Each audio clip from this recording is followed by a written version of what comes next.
Simple గా చేద్దాం. నేను ఎట్లా చేసినా మీకు చెప్తాను. Are you all ready? So నేను వెస్టీలో రాకముందు 10 సంవత్సరాల ప్రైవేట్ కంపెనీలో జాబ్ చేసిన. నా జాబ్ వచ్చే సార్ చెప్పినట్టు medical representative. I was started my career with medical representative with salary of 4,500. 4,500 జీతానికి 2010లో మెడికల్ రిప్రజెంటేటివ్ నా కెరీర్ మొదలు పెట్టిన. అక్కడి నుంచి 2013లో నాకు ప్రమోషన్ వచ్చింది. గుంటూరులో స్టే చేసుకుంటా కృష్ణా, ప్రకాశం, నెల్లూరు, గుంటూరు 4 జిల్లాలో మేనేజర్ పనిచేసిన, సేల్స్ మేనేజర్ గా. అక్కడి నుంచి తెలంగాణకి 2015లో ట్రాన్స్ఫర్ అయినా. తెలంగాణ మొత్తానికి రీజనల్ సేల్స్ మేనేజర్ గా ఒక 3 సంవత్సరాలు పనిచేసిన తర్వాత లాక్ డౌన్ వచ్చింది. ఏమొచ్చింది? లాక్ డౌన్ రాకముందు ఇట్లా అనేది ఏడిపోయినా. అసలు ఎవరు చెప్పినా అయిన రకం కాదు. 50,000 జీతం ఉంది కాబట్టి ఏం చేస్తున్నారో అవులా రా నా ఎమ్మడ ఐదాలో పెట్టిస్తా. మనకే దిక్కులేదని తెలియదు ఆ జాబే. అట్లుండే ఇట్లా తిరిగేది వీళ్ళు. అప్పుడు 50,000 జీతం కాబట్టి ఇట్లుంటుందా ఉండదా? 50,000 లాక్ డౌన్ లో 15,000 అయింది. ఇట్లా అవుతుందా కదా? ఆ టైంలో నా దగ్గరికి మెసేజ్ వచ్చింది. నేను ఆల్మోస్ట్ రోడ్డు మీద ఉన్నప్పుడే, నేను కష్టాల్లో ఉన్నప్పుడే ఈ కంపెనీ నా తలుపు తట్టింది. కానీ దరిద్రం ఏంటంటే అది కూర్చొని డిస్కో ఆడుతుంటుంది నెత్తి మీద. ఈ కంపెనీ పేరు చూసి గూగుల్లో కొట్టిన. మనకున్న తెలియదు ఒకటే, మనకు పెద్ద నాలెడ్జ్ ఏముండదు. గూగుల్లో ఉరుకుతున్నాడు కొడుకురా కొట్టగా నేను సబ్బులు, సబ్బులు, షాంపులు, పేస్ట్ కనబడుతున్నాయి. నా పదవి ఏంటిది? తెలంగాణ మొత్తానికి మేనేజర్. కేసీఆర్ అంత పెద్ద పదవి. ఇంత పెద్ద ఉద్యోగం చేసిన నేను ఇంత బతికి సబ్బులు అమ్ముకోవాలా అనిపించింది నాకు. ఒక్కసారి నీ మైండ్ లో సబ్బుల కంపెనీ అనిపించినాక మీటింగ్ రాబోదు అవుతుందా? నీ దోస్తు చెప్తాడు నీకు లక్ష వస్తుంది, కాదు వస్తుంది ఇలా సబ్బుల కంపెనీలా. నీ దమాకే సబ్బుల కాడు ఉన్నప్పుడు అవతల నేను ఆకాశానికి ఎత్తిన నువ్వు సబ్బుల కాడికి వెళ్ళి బయటికి. నేను అట్లా 4 నెలలు బయటకు రాలేదు. సబ్బుల కంపెనీలో నేను పని చేయ. ఒరే నువ్వు సబ్బుల కంపెనీ కాదురా, మీటింగ్ కి రా, వచ్చి తెలుసుకో. నేను రాదు మీటింగ్ కి రా. ఎందుకు రాలంటే సబ్బుల కంపెనీ. అట్లా 4 నెలలు వేసి ఇప్పుడు చాలా మంది స్టూడెంట్స్ కూడా మీటింగ్ కి రమ్మంటే అవాయిడ్ చేసేది. ఎందుకంటే చిచి సోప్ కంపెనీ, నేను సాఫ్ట్వేర్ పోతా. సాఫ్ట్వేర్ జీతం ఎంత ఉంటుంది నెలకు? 1,00,000. 6 సాఫ్ట్వేర్ జీతం నాది. ఏమై ఇద్దరు కలిసి ఒక్క లైన్ వేసి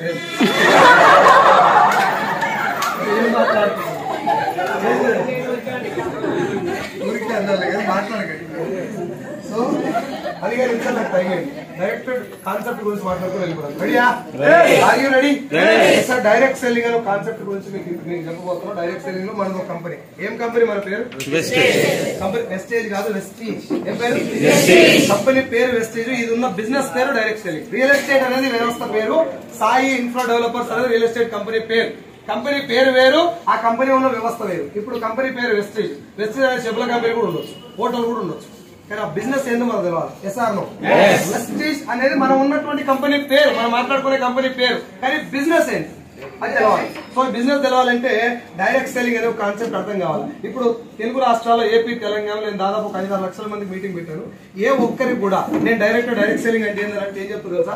కంపెనీలో తయారైతుంది, కస్టమర్కి ఇస్తారు, అదే డైరెక్ట్ సెల్లింగ్. మరి ఎందుకు తయారైతలేరు? ఫేక్ ఉంటాయి చాలా, ముంచుతారు జనాలు.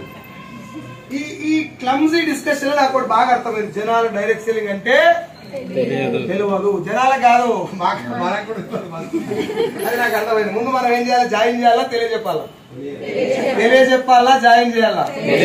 ఎందుకు తెలియజెప్పాలి అంటే ఇప్పుడు నేను 4 రోజుల నుంచి పస్తులున్నా, ఆకలితోటి ఉన్న, అన్నం లేదు నాకు. ఈ మేడం వచ్చి పక్క వీధిలో అన్నం పెడుతున్నారు సార్, అన్నదానం చేస్తున్నారని చెప్పింది. ఏం చేస్తా నేను? వీడినే ఉండు మేడం, నేను పోయి తినొస్తాను. ఎందుకట్లా? నన్ను తీసుకుపోయి తినబెట్టలే, అన్నం పెడుతుర్రు అని చెప్పింది. అనేసరికి ఉరికినా నేను. కారణం ఏంటంటే నా కడుపు నిండా ఆకలి ఉంది. ఆ మేడం చెప్పిన మాట ఏంది? అన్న దానం, అన్న అంటే పుణ్యానికి అన్నం పెడుతున్నారు, ఇస్తారా కూడా అల్లే ఇస్తారని చెప్పింది. చెప్పుకునే ఒక్క మాట చెప్పింది. నాకు అర్థమైంది పుణ్యానికి బో పెడుతున్నారు. ఊరుకు నాకు అర్థమైంది కాబట్టి నేను ఉరికినా, గుంజుకపోయి తినబెట్టలే. నాకు ఎస్ఆర్ కడుపు నిండా ఆకలితో ఉన్నోనికి, పైసలు అవసరం ఉన్నోనికి బిజినెస్ ఏంటో అర్థమైతే చాలా ఉడుకొచ్చి పని చేస్తారు. కానీ మా వాళ్ళు ఏం చేస్తారు? ఆధార్ కార్డు ఉందా? నా కింద నువ్వుగా, నీ కింద ఇంకిద్దరు నేను చేస్తాను. ఇట్లా నీ కింద నా కింద అయితే ఇక మొత్తం కిందనే, నీకు రాదు. ఇది కింద మీద వేసుకునేది అంతా కాదు. It is not the business of joining people. It is the business of making a strong network who are the dreamers. కళల కోసం పనిచేసే డ్రీమర్స్ ఉన్నటువంటి ఒక పవర్ఫుల్ నెట్వర్క్ తయారు చేయడం direct selling. It is not the business of selling a soap. చాలా మందికి అర్థం కాని పాయింట్ ఏంటంటే బ్రో నేను ఎంటెక్ చదువుకున్నా గీ బిజినెస్ చేస్తున్నా. ఎంటెక్ చదివి దేనికోసం చదివిన పైసలే కదా అంతేమంది. ఎస్ఆర్ విమానం ఎక్కి అబ్రాడ్ పోతాడు ఏం చేస్తాడు వరిగేడు ఇక్కడ పైసలే కదా. ఎస్ఆర్ నో ఎవరిని తిడతలేడు. అమ్మ నాయన ఇడిచిపెట్టి అబ్రాడ్ పోవాల్సిన అవసరం లేదు. ఈడ దుంతానికి పొలం నిండా ఉన్నది. నీకు ఎలా 6 లక్షలు సార్ డిగ్రీ ఫెయిల్ అయిన వాళ్ళకి అర్థమైతే లేదు. 3 కలెక్టర్ల జీతం నాది. గట్టిగా మాట్లాడుతూ ఎవడన్నా ఇంగ్లీష్ లో మాట్లాడుతా అన్న నాకు దాన్ని పెడతాను. అది పవర్ బిజినెస్ ది. అది అర్థం చేసుకోండి. సింపుల్ మన లాంగ్వేజ్ అర్థం చేసుకుందాం. మనకు తెలుగు భాషలో అమ్మ భాషలో అర్థం చేసుకుందాం. Are you ready? మీ ఇంట్లో సబ్బు ఉందా? ఏమడిగినా మీ ఇంట్లో సబ్బు ఉందా?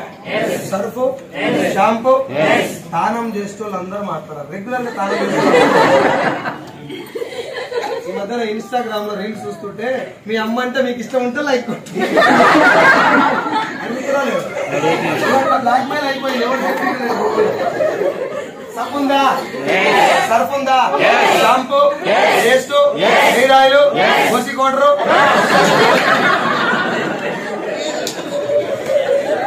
సరే అది ఒక్కటి వదిలిపెట్ట ఉంటే తాగూరు కానీ చెప్పకూడదు. సబ్బు, Surf, shampoo, paste, hair oil, cooking oil, floor cleaner, toilet cleaner, బట్టలు ఉతికేది, అంటు తోమేది, టీ పౌడర్, కాఫీ పౌడర్. ఇప్పుడు నేను చెప్పిన మీ ఇంట్లో ఉండేలేవు. చచ్చిపోయినాక ఉంటే ఉండేది. చచ్చిపోయినాక కూడా మన ఇంట్లో వాడతారా లేదా? అంటే ఇంపార్టెంటా కాదు? అమ్మ జాగ్రత్తగా నేను చెప్పేది జోకులు వేస్తలేను. విషయం అర్థం చేసుకోండి. నవ్వుని అర్థం చేసుకోండి. చాలా మంది మీటింగ్లు ఏం చేస్తారంటే సార్ జోకులు సార్ గంట సేపు మాట్లాడేది ఏమర్థమైంది అంటే ఏం అర్థం కాదు కానీ జోకులు కామెడీ కంటెంట్ కలిపి చెప్తే దవాకులకు తొందర పోతాయని నా ఇంటెన్షన్. కామెడీ పట్టుకొని కంటెంట్ గాలికి ఇచ్చిపెట్టవయ్యా. ఓకేనా? రెడీయా? ఇంట్లో వాడే 20 రకాల ప్రొడక్ట్లలో మన కుటుంబం ఆరోగ్యం ముడిపడి ఉంది అని తన ఒప్పుకుంటారా? ఒక వంట నూనె నీ గుండె ఆరోగ్యాన్ని డిసైడ్ చేస్తుంది. అవునా కాదు? అదే వంట నూనె నేను ఎత్తి మీద ఎంటికలు ఉండాలా ఊసిపోవాలని కూడా డిసైడ్ చేస్తుంది.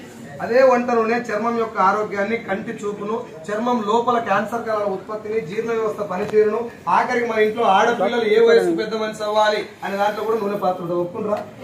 ఇన్ని రకాల రోగాలను డిసైడ్ చేసేటటువంటి ఒక వంట నూనెను ఏ రోజైనా దుకాణం పోయి ఒక్క 10 నిమిషాలు టైం పెట్టి సెలెక్ట్ చేసుకొని తెచ్చుకురా. లట్టక్రమై ఫ్రీడమ్ 5 లీటర్లు ఒక్క నూనె మాత్రమే సెలెక్ట్ చేయాలన్నా? ఒంటికి వాడేటివి, ఒంట్లో పోయేటివి, ఇంట్లో వాడేటివి అన్ని సెలెక్ట్ చేసుకునే తెచ్చుకోవాలి. ఎందుకు అనంటే ఆ ప్రొడక్ట్లలో మన కుటుంబం ఆరోగ్యం ఉన్నది. కానీ ఎప్పుడన్నా షాప్ కి వెళ్ళి ఇప్పుడు 20 రకాల ప్రొడక్ట్లలో ఏ ఒక్కటన్నా పేస్ట్ గానీ, సబ్బు గానీ, చాయ్ పత్త గానీ, ఫ్లోర్ క్లీనర్ గానీ, టాయిలెట్ క్లీనర్ గానీ, అదేం సార్ టాయిలెట్ క్లీనర్ సెలెక్ట్ ఎందుకు చేయాలి? అంత అవసరం ఏం లేదు కానీ నువ్వు అంటే టాయిలెట్ క్లీనర్ కూడా నీ ఆరోగ్యాన్ని డిసైడ్ చేస్తుంది. ఎందుకు అంటే హార్పిక్ ఉంది కదా, ఊపుతారు కదా, ఇట్లా ఊపి మూత తీసి ఇట్లా వాసన చూస్తే ఘాట్ వస్తుందా మామూలుగా వస్తుందా? ఘాట్ వాసన వచ్చినప్పుడు మన ఇంటెన్షన్ లేదు. ఓయమ్మ ఇంత గట్టిగా వాసన వస్తుందంటే అన్ని చచ్చిపోతాయి. సబ్మర్ జాతి ఫస్ట్ చచ్చేది ఎవడు అంటే ముందు గట్టిగా ఐటి కంటే ఎక్కువ వాసన వచ్చేది మనకే కాబట్టి మన సావు అయిపోయినాకనే ఐటి సావు. ఏ sir? So the most affected person is you through toilet cleaner. Toilet cleaner వాసన పీడ్చుకునేది మనం కాబట్టి ముందు ఎఫెక్ట్ అయ్యేది మనం. అంటే మనం పీడ్చుకున్నా కూడా మనకి ఎలాంటి హాని జరిగినటువంటి టాయిలెట్ క్లీనర్ వాడాలి అంటే అది కూడా సెలెక్ట్ చేసుకుని తెచ్చుకోవాలి. Yes or no?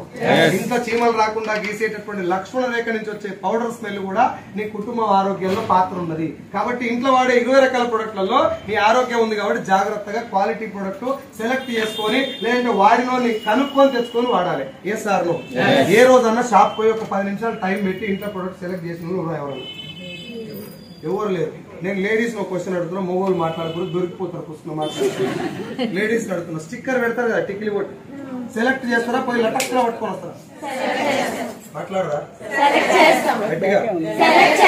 పక్క పిన్నిస్, రబ్బర్లు, స్టైల్ కి పెట్టే కళ్ళద్దాలు, ఫోన్ అయితే పెట్టే పౌచ్ అన్న మీరు మాట్లాడరు. వాచ్ సెలెక్ట్ చేస్తారా? పట్టుకొని వస్తారా?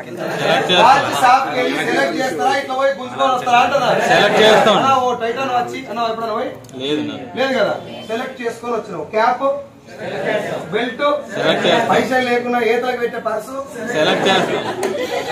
ఇప్పుడు నేను చెప్పిన స్టిక్కర్ కాడికెళ్ళి పర్సు దాకా దేనితోటన్నా ఆరోగ్యానికి సంబంధం ఉందా? అవి అసలు వాడకపోయినా నష్టమే. ఈ వాచ్ ఇటు చేసినా కూడా పెద్దగా అదే లేదు. స్టిక్కర్ పెట్టుకోకుండా కుప్పు వాటించుకుంటే సరిపోతుంది. ఎస్ఆర్ అవసరమే లేనటువంటి ఇప్పుడు నేను చెప్పిన ప్రొడక్ట్లు 10 నుంచి 20 నిమిషాలు టైం పెట్టి అవసరమైతే గంట సేపు దాన్ని దవాకు తిని తెచ్చుకుంటాం. మనం ఇప్పుడు చెప్పండి, వాచ్ సెలక్షన్ ఇంపార్టెంటా నూనె సెలక్షన్ ఇంపార్టెంట్? క్లియర్ కదా అందరూ? ఇప్పుడు నూనె సెలెక్ట్ చేస్తున్నారా, వాచ్ సెలెక్ట్ చేస్తున్నారా? స్టిక్కర్ సెలెక్ట్ చేస్తున్నారా, పేస్ట్ సెలెక్ట్ చేస్తున్నారా? స్టిక్కర్ ఇప్పుడు పెట్టుకుంటే ఎన్ని ఏళ్ళు ఉంటుందో అంటించుకొని ఇటు మళ్ళా గాలి కూర్చుకొని ఇంకోటి పెట్టుకోవాలి. చూసుకుంటున్నా ఇప్పుడు పెట్టుకుంటే 10 నిమిషాలు గాలి కూర్చిపోయి స్టిక్కర్ ని అంతగానం సెలెక్ట్ చేస్తే చచ్చిపోయిందాక నీ కడుపులో మురిక్కాలలో పోసినాడు పోయాలి కుకింగ్ ఆయిల్. ఇప్పుడన్నా సెలెక్ట్ చేసినావా? అదే సార్ కుకింగ్ ఆయిల్ మంచిగా లేదంటే నువ్వే చెప్పు. నాకు టీవీలో మనం చూసినావా లేదా, జంతువుల బొక్కల నుంచి నూనె వస్తుందని చూసినా లేదు సార్? చూసినప్పుడు ఏమనిపించింది, ఆడైపోను నేను ఇంట్లో పీనికి వెళ్ళా. తెలంగాణ ఇట్లే అంటారు, ఎవరి ఇంట్లో పీనికి వెళ్తుంది ఒరిజినల్ గా? ఆ ఇంట్లో మన ఇంట్లో ఎవరన్నా ఆయన చూడంగానే నూనె బయట వస్తారా? ఇవాళ ఎక్కడో కల్తీ జరిగింది. మా ఇంట్లో ఫ్రీడమ్ ఉంది, ఈ ఫ్రీడమ్ ఎడికెళ్ళి నల్లలిస్తే వచ్చిన అది కూడా గింజల నుంచి రావాలి. గింజల నుంచి రాకనే ఎక్కడి నుంచి వస్తుంది? ఎక్కడి నుంచి? ఎముకల బొక్కల నుంచి. ఇప్పుడు చెప్పండి, మీరు పుట్టిన కాడికెళ్ళి ఈ రోజు దాకా ఏ రోజన్నా టీవీలా నూనె దొరకలేదు అని వచ్చిందా? పాలు దొరకలేవు అని వచ్చిందా? యూరియా ఉన్న రోజులు పాలకు పొదవలేదు, జంతువుల బొక్కలు ఉన్న రోజులు నూనె పొదవలేదు. 14 ఏళ్ళకి పెద్ద మనిషి అవ్వాల్సిన ఆడపిల్ల 9 ఏళ్ళకి పెద్ద మనిషి అవడంలో నూనె పాత్ర ఉన్నది నీకు కూడా తెలుసు. 60 ఏళ్ళకి రావాల్సిన హార్ట్ అటాక్ 6 ఏళ్ళకి రావడంలో నూనె పాత్ర ఉన్నది నీకు కూడా తెలుసు. ఇన్ని రకాల రోగాలు డిసైడ్ చేసేటువంటి ఒక వంట నూనె కల్తీ జరుగుతుందని తెలిసినప్పుడు నువ్వు షాప్కి వెళ్ళి, ఇప్పుడు ఆ వైజాగ్ లా దడా ఒక 10-15 హోటళ్ల మీద రైడ్ జరిగింది, అన్నిట్లలో ఆ బొక్కల నూనె వాడుకోవడం తెలిసింది. నువ్వు బయటికి వెళ్ళి తింటానికి సాహసం చేస్తావా? భయం అయితే లేదు జరుగుతున్నా. మరి ఆ భయం ఎప్పుడైనా నూనె మీద అయ్యిందా? పోతారు ఫ్రీడమ్ 5 లీటర్ డబ్బా, చిక్ షాంపూలు ఒక 4 లడీలు, 4 సంతూర్ సబ్బులు. ఇప్పుడు నా పాయింట్ ఏంటంటే, ఇప్పుడు ఈ చిక్ షాంపూ తర్వాత ఈ బ్రాండ్ పేర్లు ఏవైతే ఉన్నాయో అవి మీ తాత గిట్లా చెప్పిందా, నువ్వు టీవీలో చూసుకుంటున్నావు? టీవీలో ఎవరు చెప్తున్నారు దాని గురించి? సెలబ్రిటీస్ చెప్తున్నారు. పైసలు తీసుకొని చెప్తారా పుణ్యానికి? మాట్లాడు సార్, మాట్లాడకపోయినా కదులు ఇట్లా భయమవుతుంది నాకు. పోవాలా మళ్ళీ ఈయనే కట్టేస్తారు ఏమైనా అయితే ఇట్లా అనుర్రి. నాకేదైనా ఉన్నారు అనిపిస్తుంది. సడన్ గా ఒకటేసారి పోరు కదా, అందరు పోతారు. కూడా పోతారు, అందరు ఇట్లా పోతారు. కదులు ఇట్లా కదులు సార్, ఇట్లా రెడీ సాగు సార్. ఏం కుటుంబంలో ఉన్న అన్ని బాధలు పోవాలంటే ముఖం మీద చిరునవ్వు కారణం, అవునా కదా? బెల్లం పొట్టు తిడుతుంది అనుకో, జేగులో చేయట్టుకొని బంగారం అయినా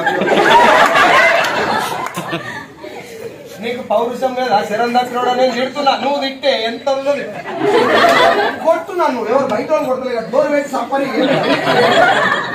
పోనీ. ఇప్పుడు నేను తింటాను, నేను తింటానని ట్రై చేసిన అనుకో, ఏమన్నా వీకేది ఉందా? నేనేం చేయలేదు. బెల్లం తోడు గొడవ పెట్టుకొని గెలిచిన మొగోడు ఎవరైనా ఉంటే నాకు చూపెట్టు, నంది అవార్డు ఇప్పిస్తాను. ఉందా అన్న? ఛాన్స్ ఉందా? గెలవనిస్తుందా నేను బెల్లం? అడ్డం వేస్తే పొడుగు, పొడుగు వేస్తే అడ్డము. ఇక నేను గెలవలేను అని చేతులు ఎత్తేసి కాడికి వస్తే ఆడవాళ్ళు కొలాయి తీస్తారు కథ. కాబట్టి ఇట్లాంటి మీటింగ్ కాదు జరగ మనస్ఫూర్తిగా నవ్వులు అలవాటు. ఇట్లా చూస్తారేమైనా నేనేమో సంస్కృతంలో చెప్తున్నాను, అర్థమైన తెలుగు తెలంగాణ భాషలుగా చెప్పాను. రెడీ? ఇంట్లో వాడే 20-30 రకాల ప్రొడక్ట్లలో ఏ రోజు కూడా షాప్కి వెళ్ళి సెలెక్ట్ చేసుకోకుండా పోయి పేరు రాసుకొని తెచ్చుకుంటారు. ఇంట్లో రాసుకొని పోతారు ఇంత పెద్ద చిట్టి. ఆ లిస్ట్ ఎప్పుడైనా వాచ్ రాసుకొని పోయినవా? క్యాప్ ఏ కంపెనీ రాసుకొని పోయినవా? స్టిక్కర్ ఏ కంపెనీ రాసినవా? ఫోన్ పౌచ్ ఏ కంపెనీ తెచ్చుకోవాలని రాసుకొని పోయినవా? లేదు. ఫ్రీడమ్ ఆయిల్, చిక్ షాంపూ, సంతూర్ సబ్బు, హార్పిక్, లైజాలు, నా బొంద బోటి రాసుకొని పోయి వాళ్ళు ముందు పెట్టి తెచ్చిస్తాను. ఇప్పుడు నా పాయింట్ ఏంటంటే, సెలబ్రిటీస్ అడ్వర్టైజ్మెంట్ ఇచ్చారు కాబట్టి ఆ ప్రేమ నీకు తెలిసింది, అవునా? సెలబ్రిటీస్ పైసలు తీసుకొని చెప్తారా పుణ్యానికి చెప్తారా? పైసలు ఎవరివి? ఇప్పటిదాకా లైన్ లోకి వచ్చారు. ఇప్పుడు మన పైసలు తీసుకున్న ఆడు మనకేం చెప్పాలి? మంచిగా చెడ. మన సొమ్ము తిన్నాడు కాబట్టి మన పిల్లలు బాగుండాలని కోరుకొని యాగాలు కూడా చేయాలి వాళ్ళు. సరే యాగాలు చేయకున్నా పర్లేదు, చేయితోటి తెలిసి అయితే చెడు చేయదు కదా. ఇప్పుడు ఈ మేడం వాళ్ళ ఇంటికి ఒక రోజు సాయంత్రం పోయినా నేను, ఓ పూట అన్నం పెట్టింది నాకు. వాళ్ళ ఇంటి వెనకంగా దొంగలు గడపారతోటి గుణపం తోటి తవ్వుతున్నారు. తవ్వని ఏం కాదంటే ఏమంటున్నాను, అన్నం తిన్న విశ్వాసం అని ఉండాలి కదా సార్. ఏ సార్ నో తెలంగాణ అంటారు, నా సొమ్ము తిన్నవారు ఆ నియత ఉండాలి నీకు అంటారు. వీడు అంటారో లేదో అదే కానీ అది అంటారు అట్లా. ఇప్పుడు మన సొమ్ము తిన్న మహేష్ బాబు లాంటి హీరోలు కానీ, చిరంజీవి కానీ, పవన్ కళ్యాణ్ కానీ, ఎవరైనా హీరోలు మన కుటుంబాలకు ఏం చేయాలి? మంచి జరగాలని కోరుకోవాలి. తెలిసి చేయితోటి చెడు చేయదు. ఎస్ఆర్ లో మ్యాగీ నూడిల్స్ తినమని ఒక ఆయన యాడ్ ఇస్తున్నాడు. అది మంచిగా చెడని ఆయనకు కూడా తెలుసా లేదు, మనకు కూడా తెలుసా లేదు. కంపెనీ ఓనర్ కూడా చెప్పిండు ఇది నేను సీసం కలుపుతా తింటే జనాలు దస్తారు అని చెప్తే ఒప్పుకున్నాడు ఆయన. మ్యాగీ నూడిల్స్ బంద్